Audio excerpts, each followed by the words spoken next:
last time that you made a decision? Often our decisions just come naturally for us, right? We don't really think about them, but there's always those decisions that we call the big life decisions, right? Maybe it was a job. Maybe it's a large purchase. Maybe it was on who to marry. For our students who are just beginning the school year, maybe the decision for this year is to get that better grade or to make the team for something, to improve somewhere else. You're going to have to make those decisions this year. But what's the process behind making a decision? I think most of us go through a relatively same process of weighing the pros and the cons, and we kind of come out on top, right? But sometimes that's easier said than done, especially when the lines are definitely blurred. But a decision must be made. In our adult class tonight, we talked about Joshua. And in Joshua chapter 1, we're going to catch up everybody that was not in the adult class here. Joshua chapter 1, Joshua is now commissioned by God to lead his people. And Joshua had to make a choice. Now, the choice for Joshua was pretty clear and pretty easy, I would think. He was trained by Moses. He was a known warrior. Joshua served God. So when God selects Joshua to lead, Joshua naturally steps into that role. As Joshua is now stepping into this role as a leader, as the leader for the people, God tells him I want you to be strong and I want you to be courageous. Now here lies again another choice you have to make. You have to choose to be strong and you have to choose to be courageous. And this is what Joshua does throughout his entire life. And he does exactly that. Winning battles that should not have been won because he knew that God was with him. He made the decision to be strong and to have courage. And then for our class, majority of it was on this power passage. If you want to follow along, I'll be in Joshua chapter 24. And we're going to start in verse 14 one more time for our adult class. Joshua chapter 24, starting in verse 14, says, "Now therefore fear the Lord and serve him with sincerity and faithfulness. Put away the gods of your fathers have served beyond the river in Egypt and serve the Lord. And if it is evil in your eyes to serve the Lord, choose this day whom you will serve. Whether the gods of the fathers served in the regions beyond the river, or the gods of the Amorites in whose lands you dwell. But as for me and my house, we will serve the Lord." Now, to kind of give us kind of wrapped up here, Joshua is now the leader, and this is his final speech to the people. He's obviously very old, and remember again, the children of Israel had a bad history with being in other lands and following other gods, right? They were following not the one true God.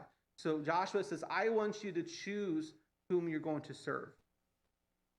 Now, in Joshua saying choose, he's literally pointing to every one of them. He says, I want you to make that decision.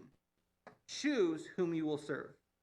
Now, again, when we talk about the grand scheme of things, choosing who you will serve, this is a big life decision. And any wise person will tell you that a big life decision requires some much thought and contemplation. So look into as we kind of continue on in the last couple of verses here. We're going to look in verse 16. This is the reply from the children of Israel. So verse 16, it says, "Now the people answered, said, Far be it that we should forsake the Lord to serve other gods.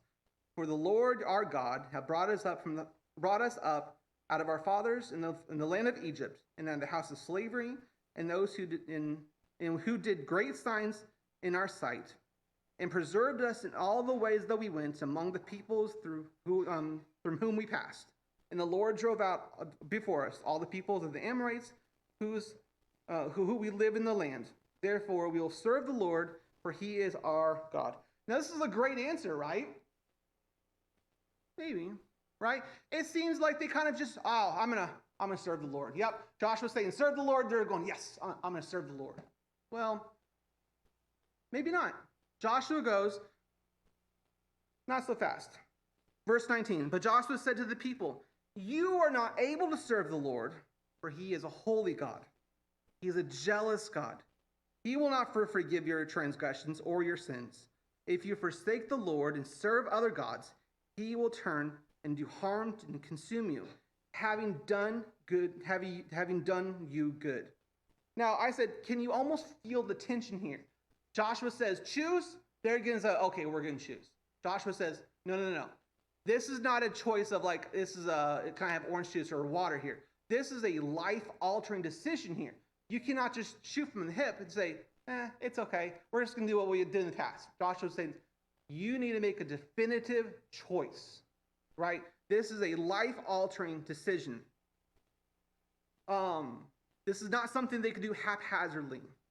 So Joshua continues, and he says that in the second reply, verses 21. Now the people, so Joshua says that they tried this before, and that they've served other gods, and they've done this, been there, done that, and they've already come back, right? So Joshua's trying to make them understand what they are saying is not we're just going to do what we did before, and we're just going to serve God now and maybe do something else a little bit later. Joshua is saying, you must serve one God. Verse 21, and then the people said to Joshua, no, but we will serve the Lord. Then Joshua said to his people, you are witnesses against yourselves that you have chosen to serve the Lord, to serve him. And they said, we are witnesses. That second reply to me really feels like the genuine reply that they made. And that they were understanding of what they were making that commitment to be. Now, I think it's pretty interesting that I get to do the invitation tonight, especially what happened on Sunday.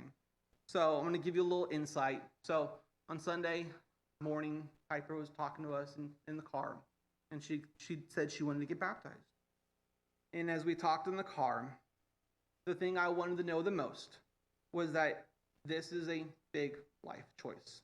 This is not something that we can just, we're going to do right now. It's okay. This is what my friends are doing. This is a life choice they're making forever. The choice was simple. Choose whom you will serve. Now, Piper made her choice to serve God, and I couldn't be more proud.